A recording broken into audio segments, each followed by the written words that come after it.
Well, welcome back. Ladies and gentlemen, we have some big news coming out of Oroco, a resource, one of the largest pure play copper projects currently in Mexico. And joining to discuss, we always have the privilege of Ian Graham, the president. So we're going to break this down in parts. But first and foremost, welcome, sir. Thanks for having me back, Carl. Always a pleasure. And I want to get right into this because you've entered into an agreement with Aztec Zinc, a Mexican company, to acquire, by way of option, 100% interest in the Vania mineral concession there, covering approximately 2,974 hectares. This is massive. It's a huge copper porphyry, on that belt in Sinaloa, which isn't far from your Santo Tomas project. So maybe tell us why you're looking to acquire this project and what it means for Oroco. Certainly. So it is not uncommon for large porphyry copper deposits to be part of a trend, a belt of other porphyries. We're aware of one to the north of us at Baharachi, Santo Tomas, which is so far the linchpin major deposit on the trend. But there's very, very strong evidence of porphyry-related intrusions, etc., underlying the Vinea concession. It's almost equidistant as the distance between Baharachi and Santo Tomas, and it's not uncommon for a third or fourth deposit to occur on a trend roughly equidistant as between other deposits. So this is perfect. We think this might be the third pearl on the string, so to speak. There's evidence of porphyry intrusion, there's evidence of copper, there's evidence of skarn and breccia development on Vinea. Our field teams have had a little bit of time to go and have a look. And the concession, Aztec Zinc, the principals there are our partners at Santo Tomas.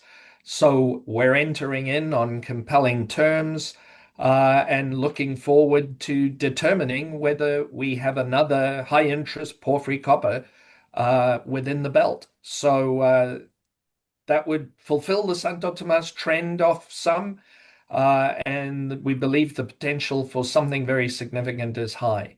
In addition, there are known deposits on the concessions. These are iron copper, some breccia that has been artisanally mined for precious metals, and a large zone of alteration, which we think is very likely related to porphyry intrusion. And we know that there's a monzonite and some quartz monzonite, which are the causative bodies at Santo Tomas at the Vinea concession. So we're looking forward to examining the concession in a bit more detail and establishing its potential. It's really important to keep in mind, though, we at Oroco are still fundamentally focused on the Santo Tomas ore body. To this point, it's the largest in the string. We've put the resource together on it, and we're not going to let our eyes get taken off the ball, which is the very, very high value project we have at Santo Tomas.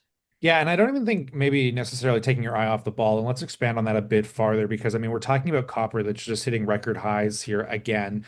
Decade highs just never seem to persist with this metal. And obviously, the net asset value continues to become ever more conversation, I'm sure, present with investors looking at Santo Tomas. But what led to this idea? I mean, the long-term vision of getting to PFS and building this out, de-risking it, and getting it ready for sale. Do you see this acquisition as kind of, another cherry on top of the cake to an acquirer? Like what led to that aha moment where this kind of crossed your desk and you're like, this is perfect?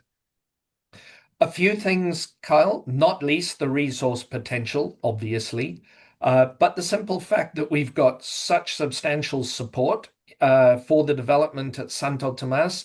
Our acquisition at Vinea signals back to those supporters in the community, political, etc., that we're continuing to invest in the region and its development by examining the potential at Vinea.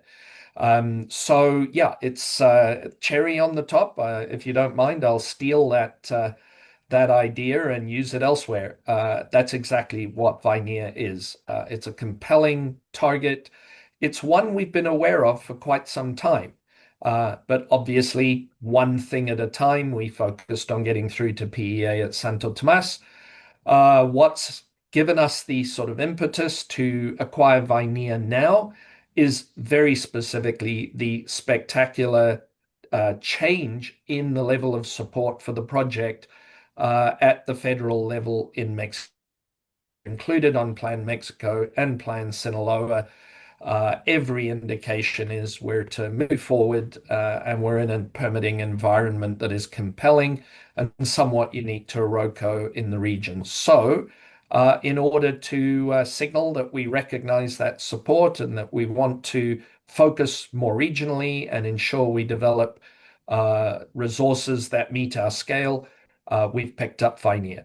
And as an exploration geologist by background, I'm thrilled that we've been able to do that.